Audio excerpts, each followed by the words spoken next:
So I'm going to upload my next video to my YouTube channel. You have several choices.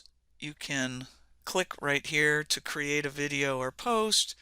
You can go to YouTube Studio, and then once you're there, you'll have a couple of choices for doing it. You can click on Create. You can click on this arrow to upload a video. Any of these will work. Now from here, you can navigate to the file if you like. So you can go find your video, click on it there, or if you happen to have the folder open, you can just drag and drop. That works as well too. Then once it's uploading, you can start putting in the details. So you can decide what you want to call the video. I'm going to call this Math 150A 3.9 differentials. And then you can put in a description, or you don't have to. Sometimes I will type in what the topics are of the video. I like to upload a thumbnail rather than let it choose, because sometimes it will choose a really weird frame to use. So now here I'll navigate to where I have my images for this video, and there's my thumbnail image that I made. So that way I have a nice thumbnail that'll show up. You can add it to a playlist that you already have, or you can create a new playlist. I already have a playlist for Math 150A Chapter 3. If I didn't, I would come down here and click New Playlist, and then I can give it a title, whatever I want. But I'm just going to add it to one that I already have. You have to click on Done.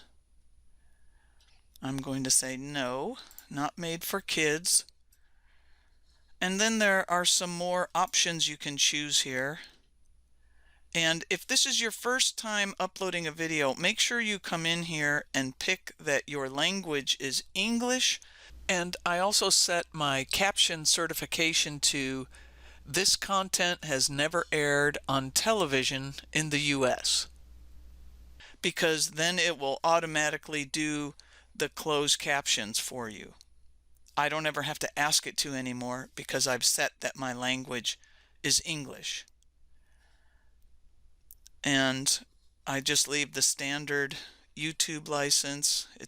I put it in the category of education, and then you can decide if you want to let comments show. I have it set so that potentially inappropriate comments would get held for review, or you could just disable all the comments if you want.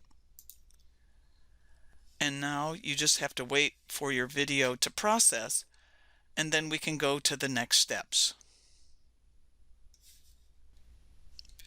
So now my video is done processing, and I can page through these other choices. We're not adding any end screens or promotional materials, commercials, that kind of thing. And then visibility, you can decide if you want it to be public or if you would prefer it to be unlisted. And if it's unlisted, then you just give a link to your students and they can see the video, and anybody that they share the link with will also be able to see the video. Or you can make it private, but then you have to really sit there and invite every single person you want to see it. So I've done some things unlisted, and then mostly I just make mine public. I'm not scheduling a premiere. I don't think the Academy Awards is going to be, looking through my videos. And so then once you make your choices, whatever they are, now you come over here and you say publish. And I recommend that you copy your video link, and then I like to keep a list of all of those, and that way I know where I can find them.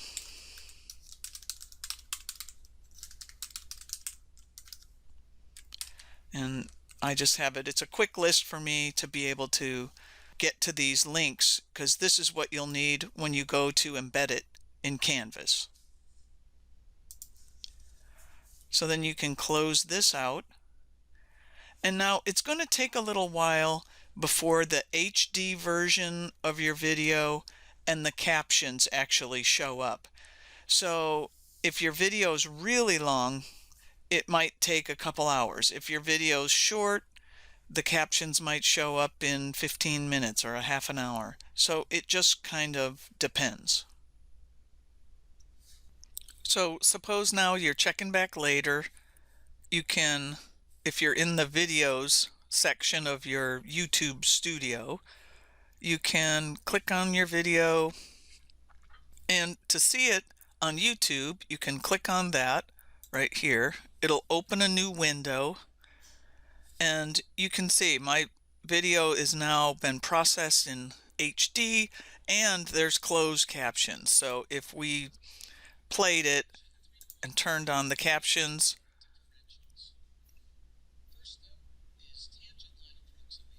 so blah blah blah. Now, as you can see, for the word approximations, it has a Z and an apostrophe in there for some reason. So suppose you want to edit these captions. If you come back here to this page, so we were on the YouTube channel, I'm just going over here. You have to go into Creator Studio Classic, and it's going to ask you why. I don't know why they're doing this. I think they don't really want you to go. And I just say, I need this feature, which is the captions. Submit. Yes, yes, yes, we know all about the good new studio. So you say go to Legacy Classic. Now here, click on Subtitles up at the top here. And then these have been published, you can see, and if I click on the ones that were automatically generated, it opens up the file and lets me see the captions. And now I can say edit,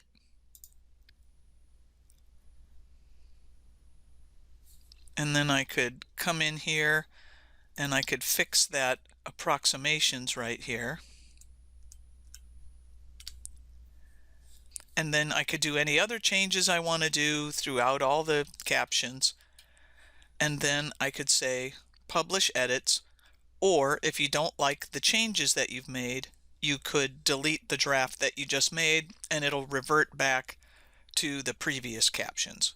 So I'm going to publish my little edit where I change the Z to an S.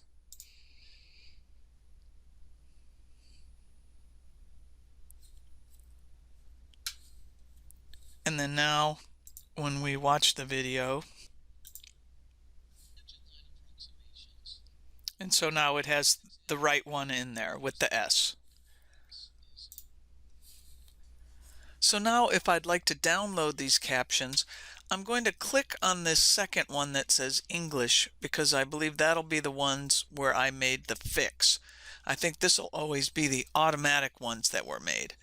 So if I click on this,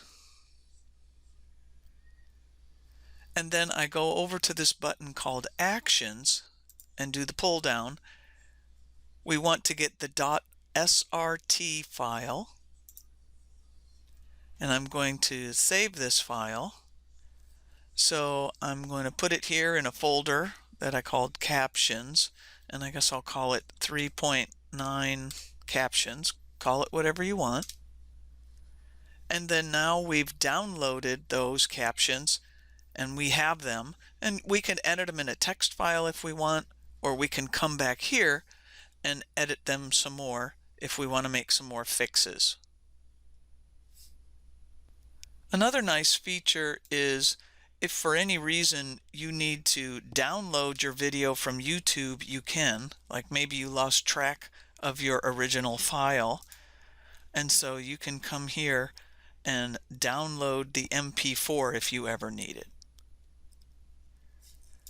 So now you're ready to embed your video into Canvas. And if you didn't remember to get the code already, you can hit share and then copy in that link, because this is the link that directly takes you to this video.